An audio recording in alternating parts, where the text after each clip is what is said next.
Good evening, everyone, and thank you for joining us with this 8 o'clock intermediate advisory for Hurricane Matthew. It's gaining strength. It's gained strength since the 5 o'clock advisory as it's making its way into open waters of the Gulf of Mexico. I wanted to start real quick, do a little quick forecast for Tuesday. We're on a general thunderstorm risk for all the coastal empire and low country, and we have a 70% chance of widely scattered showers and some storms. I think most of it will be heavy rainfall, and this is coming in off the Atlantic. Now, let me zoom out because Wednesday is a first alert weather day as well as Thursday for Michael. And so we were talking about the risk of tornadic activity for Michael. And what I wanted to show you is that the risk on Wednesday, I know that says Tuesday. I keep forgetting to change the day on there. I apologize. So a marginal risk is well south of the viewing area, and we still remain under a general thunderstorm risk. We could have a warned storm or two, a severe thunderstorm warning or two, Wednesday evening, but the greater risk is on Thursday, and it's really midnight through the day. So unfortunately, it's another overnight storm. Don't like to compare, but Matthew made landfall at about 2 o'clock just north of us in Alwanda Island. Let's go hour by hour. I see a lot of you saying hey, and Tuesday, I want to show you the widely scattered showers, 1 o'clock. And as early as 9 o'clock, not a real rain band, but a moisture tap from the Atlantic. And we'll continue to watch this on Wednesday. Here comes an outer band very early in the afternoon, right around 2 o'clock. Can you see that? But still, low country, Savannah, south of the Altamaha, Wednesday, 2 o'clock. Not that bad. A large outer band starts to come in right around 4, 5, 6 into the coastal empire and low country, and that can hold heavy rainfall. This is a different version. This is our wider version. It's not as detailed, so it looks a little messy, but I'm going to take you all the way through Thursday as this storm makes its way pretty much parallel to I-75, just west of 75, making its way, kind of cutting the state in half. And this is a model run of the GFS. And look, Thursday p.m., most of us are dry, but breezy conditions remain. So this is the track of Michael right now.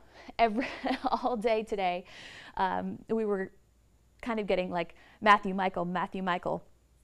This is the track of Michael right now, 85-mile-per-hour winds. The 5 o'clock advisory was 80-mile-per-hour winds, so undoubtedly becoming a 2 by early Tuesday.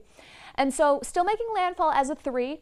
And so last night, when it was supposed to make landfall at a 2, I said it was possible that it could be a 3. This was last night in some of the discussions, or just some of the Facebook comments when I posted the track with questions.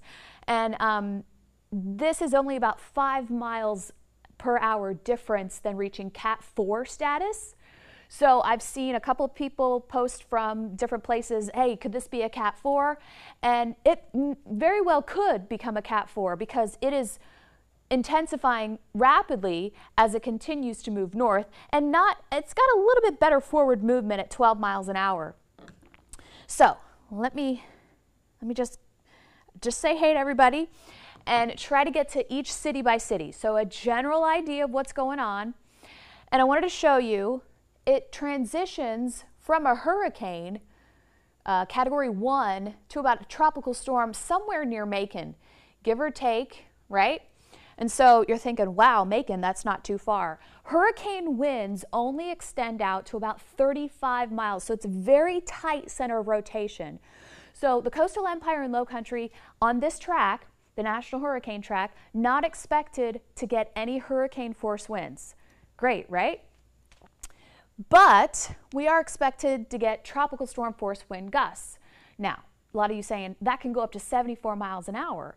So it doesn't look right now that it'll be that high.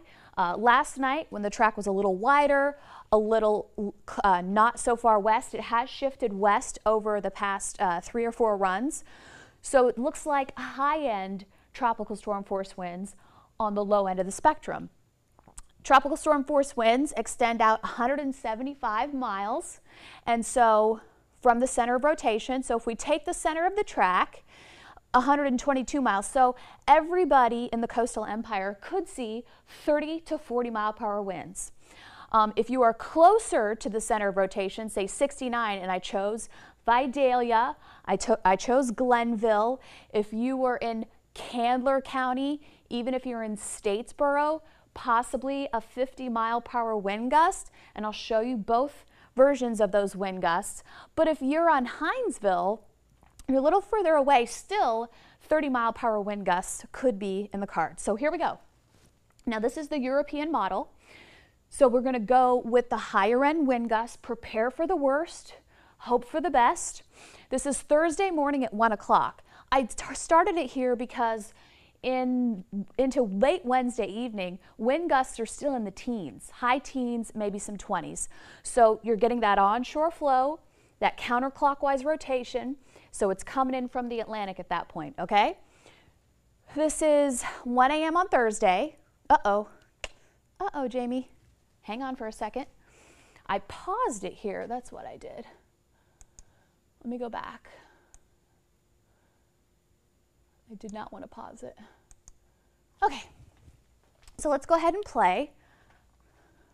Pause it right here, 1 to 4. We go from 20 to about 30 mile per hour wind gusts. Beaufort, Savannah, Shelman Bluff, Brunswick has a 36 mile per hour wind gust, and the winds start to shift a little bit. So we're all kind of in the upper 20s, except for Brunswick, 36. Then gusts, this is on the high end, 8 a.m. we're talking about, and look at how, you know, everything marries up. If you're closer to the track, if you're in Sylvania, even if you're in northern Screven County, if you're in Clio, Swainsboro, if you're in Metter, if you're in Jenkins County, we've got 43 mile per hour wind gusts, 8 a.m. on Thursday morning. The rest of us, 30 to 40. We've been saying 30 to 40. Thursday, noontime, we could see 40 mile per hour wind gusts, and these are the isolated 50 mile per hour wind gusts closer to the center of rotation, and the center of rotation is moving pretty much north of us in Augusta at that point in time. So noontime, give or take a couple of hours, 56 mile per hour wind gusts in Sylvania and Swainsboro. Everybody else, and look at Waycross and Nahunta, getting down into the 20s. So gradually we see the decrease of winds. Wind gusts still at 2 o'clock, upper 40s for Swainsboro, Sylvania, 30s for the rest of us, 30 to 40. And then as we head through the rest of the evening, 9 o'clock, teens, wind gust, still pretty gusty as we head to bed on Thursday. And then we're done. So Thursday is the day, the prolonged event. Let's talk about estimated rainfall totals, because the GFS, the American model, and the European model differing a little bit. So 4 inches looks like the high end for the American model, 3.26 inches. And then Savannah, 1.39. I'm gonna let you take this in a little bit. Look at Hinesville, not even an inch. And this is through Friday. This is Thursday. This is Wednesday, Thursday, Friday. So everybody under an inch south of the Altamaha, even Hinesville. Okay, take that in, soak that in. And then this is the European model, which is actually even less. So this is why we're not at risk of flooding unless a rain band, and you and I know that, you know, sometimes a rain band just sets up and constantly rains in one spot. So Hinesville could see 2 inches of rain versus Springfield, a ½ an inch. So this is all, in general, the Euro really coming in, but closer to the center of rotation, seeing a little bit more. So let me show you the difference again. Let me go back. Higher rainfall totals closer to the center of rotation, and a little bit more actually in the low country. A little bit rainier in the low country, and you guys need it. We're under a drought. So not at risk of any flooding necessarily from the rain, but the high tides are running just about a foot higher than normal. So we could see some road inundations, especially for Tybee. So a 70% chance of scattered showers and some storms tomorrow, 60% chance of rain on Wednesday, even though it's a first alert day, kind of like the last day to prep for really kind of settling in and hunkering down for a midnight to 11 p.m. event, like an all-day Thursday event as a tropical storm makes its way through. And let's celebrate. Is it too early to celebrate? Waking up to 63 on Sunday morning with a high of 84. I know there's a lot of questions out there, and hopefully I tried to kind of slow down a little bit. Blackshear, thank you for joining. What's up, Barbara? How are you? Hey from Guyton. Okay, so hopefully I answered a couple of questions. So I just wanted to make sure, you know, this is the time where we can kind of out of breath. This is the time where we can slow down. You know, we started at 8:12. I've kind of slowed down and explained 15 minutes. You know, we only usually get about 3 or 4 during a regular newscast. So hopefully we can slow down, show you this. I want to go through this again because this is a wind event for the Coastal Empire and Low Country. And so we are expecting widespread power outages, and we are expecting some, you know, possible tree damage. So the one thing that I can tell you, that most emergency managements that we've talked to are just preparing. They want you to be prepared. You run from the water, hide from the wind. A couple of people, you know, tagged their friends and said, sleep over at my place. Hey, why not? You know, when I was in college, I think it was Tropical Storm Elizabeth made its way through Florida, and they canceled school, and I had to hunker down with one of my friends who actually lived in town. So make the most of it. Get your supplies. If the power goes out, you're ready, because I think that 1 to 4 a.m. Thursday, it's really going to start to pick up. Wind gusts manageable, 27 mile per hour wind gusts.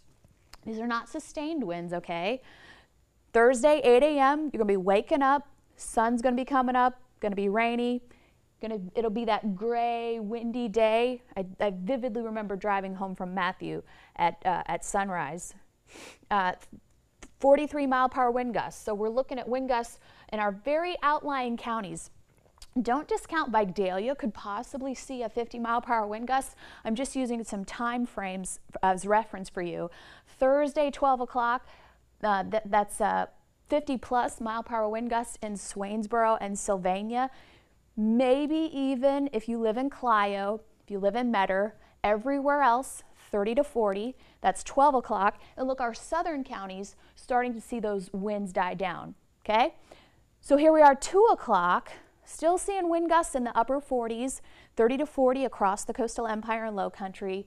So into the 9 o'clock hour, we see those winds start to recede, still windy for the Low Country, and then by 11 o'clock, I think it's pretty much all done. You know, we could still have some rain bands moving through, but so it's a midnight to 11 p.m. event for all the Coastal Empire and Low Country, moving in from the south, exiting to the north.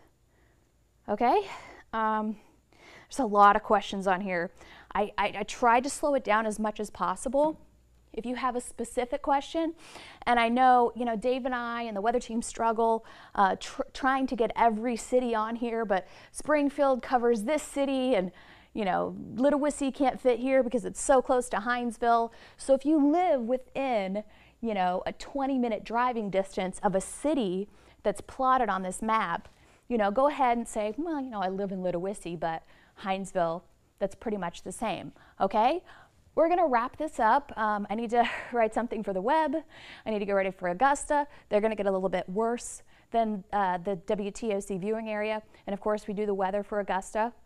So if you have any other questions, go ahead and message me on my page. Hopefully we try to explain that a little better. The rainfall totals is what changed drastically. I was telling people up to 4 inches possibly today. This is the only spot right now, and this is the European model, that has 3.26 inches, and that's in Swainsboro. So the higher end closer to the track of Michael. And you know, sorry Nahanta, with this model, it only looks like you get about 1/4 of an inch. So not impressive rainfall totals with this event. And so that's the biggest change with this track, moving a little bit to the west. But the winds, it's definitely going to be a wind event. So like I said, if you have any more questions, go ahead, ask them on my page. I'll try to answer them as best as I can. And I hope you have a good evening. The 11 o'clock advisory will be out. We might even see a bigger shift or maybe even a tinier shift to the west, as it's been slowly tracking a little bit to the west, making landfall, kind of narrowing down instead of the Big Bend along the Panhandle. And we'll hopefully see you at 11. Good night.